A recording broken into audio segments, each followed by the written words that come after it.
Absolutely no markings on this squad car. Got ourselves a Pine County Sheriff's Deputy here. 405 WMZ. You see that in your rear view, definitely take caution and slow down. No, thank you, sir. All right. Can I get your name and badge number since you've made contact? Sure, my name is De-Escalates, badge number 554. Have a great day. Can I ask you why you're recording our vehicles and phone numbers? You can ask all you want, sir. All right, we got another dirty vehicle. Love it.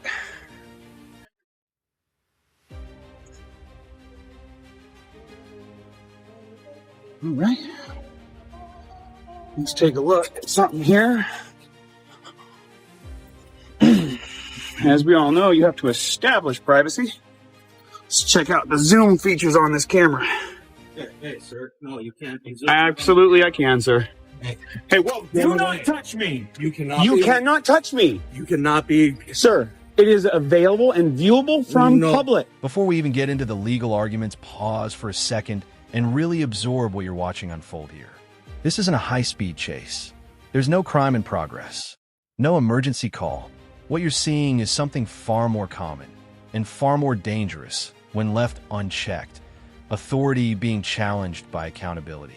From the very first moments, the tension isn't about safety, it's about discomfort. Officers notice a camera, and suddenly, normal procedures disappear. Simple questions become confrontational. Lawful activity becomes suspicious.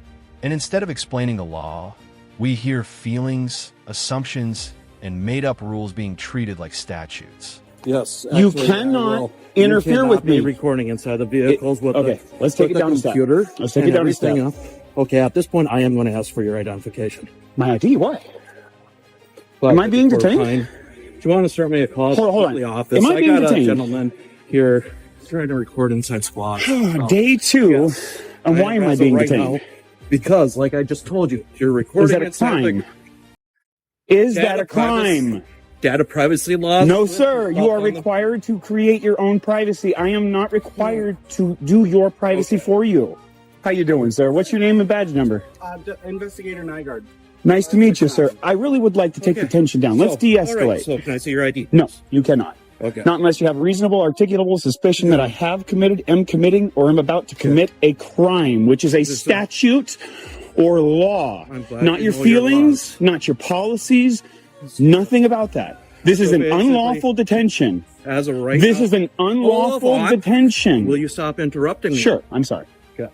So basically, he's walking around, he's recording inside all the squads. This is the exact moment where the encounter crosses from casual interaction into potential unlawful detention. Notice how quickly the tone shifts. The officer doesn't explain a crime. He doesn't cite a statute. Instead, we hear the classic trigger phrase, "I'm going to ask for your identification." That request might sound routine, but legally, it's anything but. In most jurisdictions, an officer cannot demand ID unless there is reasonable, articulable suspicion of a specific crime. Recording in public doesn't qualify. Asking questions doesn't qualify.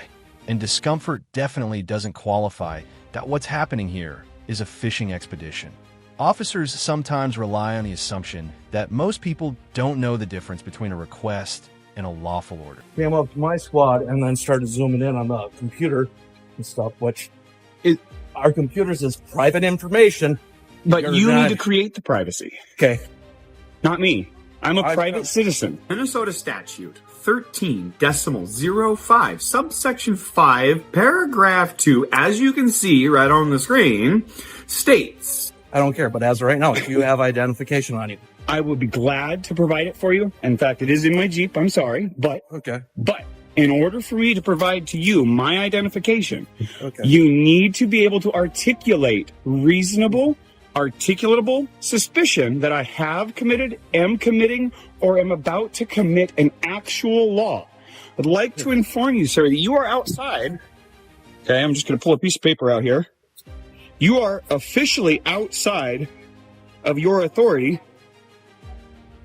You are officially violating my constitutional rights. And it states It states right here, if you read line 3 of the Code of Ethics of Public Services of the City of Hingham. Here's where we see one of the most common tactics used when authority feels threatened, inventing boundaries that don't exist in law. The officer reframes the situation, claiming that recording visible areas of a squad car somehow violates privacy.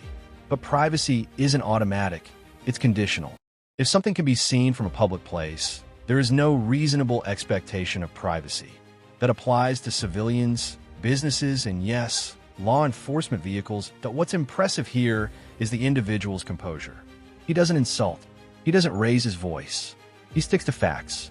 This calm, methodical approach strips the officer of Service. All officials and employees. Pardon. Violating his rights.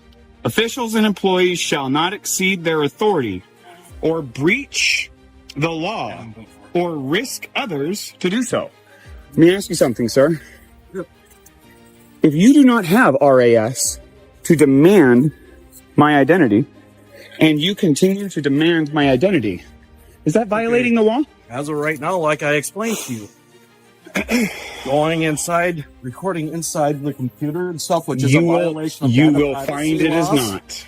I am It is a not in violation. violation of any privacy laws. Yes, you are. Sir, So, if you need privacy, it is your I told obligation you- to create it. I told you not to be recording, and you zoomed in onto my Well, computer. I actually zoomed in far before you So, asked anything either of way, me. I You told also to stop, contacted and you me. did not stop. Did you touch me? So I told you to stop. Did you I make reached out physical to- contact with me? I reached out. To Are you take aware the that phone that's away from- assault? Okay. That I'm is not gonna simple debate battery. this with you. Well, then am I So- free to go?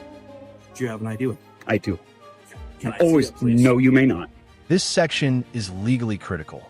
The officer has now fully committed to demanding identification without establishing reasonable suspicion. That's not a technical mistake. It's a constitutional violation. The Fourth Amendment isn't optional, and it doesn't bend to convenience. When the individual cites statutory language and clearly explains the legal standard, the officer responds not with counterlaw, but with frustration. That's a red flag. Pay close attention to how roles reverse here. The citizen becomes the one educating. The officer becomes defensive. This isn't disrespect, it's accountability. And it exposes a deeper issue, training gaps. I will observe my right to remain silent. I have nothing further to say to you without a lawyer present. That's fine. I'm just gonna hold my supervisor, and I'll see what. Maybe he'll educate you. Do you really have to be so rude? When my rights were violated and I was assaulted by somebody who was sworn to uphold my constitutional rights, I get pretty upset, sir. I'm so sorry to hear that. I'm sorry to hear that you don't know my rights or care about my rights and you want to try and use tools of intimidation to take my rights away from me. I'm not going to have it. Take any rights away from Are you demanding my ID? I'm asking you for. Am I free to go? Just hang on, real Am I free to go? I said hang on. Am I being detained? I already answered that question for you. And what crime do you suspect of me to be committing? Have committed or am about to commit? What law? You're being very quiet here, Mr. Nygaard. You understand what I'm doing here, don't you? Trying to figure out what's going on. Mind you, folks, this is day 2. And we've already got a cop who's addicted to identification. God, man, it's like crack to these people. Once physical contact enters the conversation, the stakes rise dramatically. Touching someone without lawful justification isn't just inappropriate.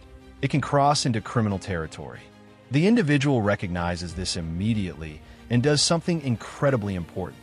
He invokes his right to remain silent and requests legal counsel. That's not defiance. That's strategy. Silence is powerful because it removes fuel from an already unlawful fire. Officers often rely on continued conversation to create post hoc justification. Without it, their narrative collapses. And instead of de-escalating, we see continued pressure, repeated questions, delays, and passive intimidation. Everybody was very polite. Oh, we got State Popo. Look at this. Look at this. He's reporting license plate reading. I don't know if he's doing a Facebook Live thing or whatever else. Then he goes walking up to my squad. I told him do not record inside the squad since I have a computer out and with the data privacy laws. And of course, everything zooms in on the computer and everything stops. Then I reached How you doing, ma'am? pushed his arm away from Doing great, thanks. my window and This is Minnesota here for you folks. telling me that I'm violating. You asked me a rights question. and confusing my Went great. Okay. It went great. Nobody violated my rights. Nobody interfered. By the way, you guys are interfering with my process here. You are interfering with my ability to collect news for public dissemination. It's a violation of federal law. He doesn't want to talk to me anymore. He doesn't want trying to figure out what's going on. I just told you, I'm here to collect information for public dissemination. I'm exercising my constitutional rights, and I wish to be free to go. There's a misconception that more officers mean more legitimacy. In reality, this often has the opposite effect. Each new officer brings a slightly different explanation, a slightly different rule, and none of them align with actual law. Instead of clarity, we get contradiction. Instead of statutes, we get opinions. The individual's role as a journalist gathering information for public dissemination is federally protected, and he states this repeatedly. Yet officers continue interfering, ironically committing the very violation they're accusing him of. Group authority replaces lawful authority, and accountability becomes dilute. You're 123? Yep. Huh. That's actually my former license number for my profession. From California, license 123 is funny. Yeah. Ironic and... Number. What's that? Easy number. Yeah, tell me about it. Nice. Yeah. Do you mind? I don't have any weapons. I'm a little cold. Can I put my hand in my pocket? Do you mind if I just check? I do. I do mind, but I will... I can kind of see that. I know that I'm under a Terry stop here right now. Fine. Yeah.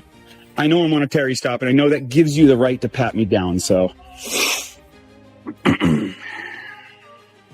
By the way, it's an unlawful Terry stop. Just so you know. For the record.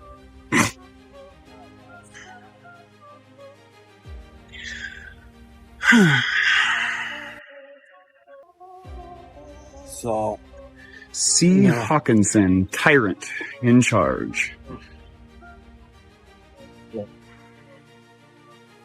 oh, you're coming here? Okay. All right, yeah, if you want to talk with them and deal with it, that'll be great. I wish to be free to go. Well, if you want to leave...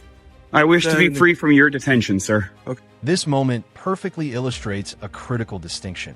Compliance is not consent. The individual acknowledges the claimed Terry stop while clearly stating it's unlawful. That matters. It preserves his legal position and prevents officers from retroactively justifying the detention. Many people believe asserting rights requires aggression. It doesn't. It requires precision. What we're witnessing here is the unraveling of an unjustified stop. The officer's tone softens. Their certainty fades. The narrative collapses under its own weight. This encounter continues only because of persistence, not legality. And that's the danger. Without informed resistance, unlawful stops become normalized. And in the end, reality catches up. Supervision arrives, and suddenly the outcome becomes inevitable. No charges, no citation, no crime, just confirmation of what was true from the very beginning. This detention was never lawful. The individual is free to go because he was always free to go. That's the takeaway.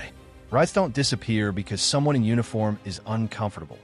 This case reinforces why recording police matters, why knowing your rights matters, and why calm, informed resistance is essential.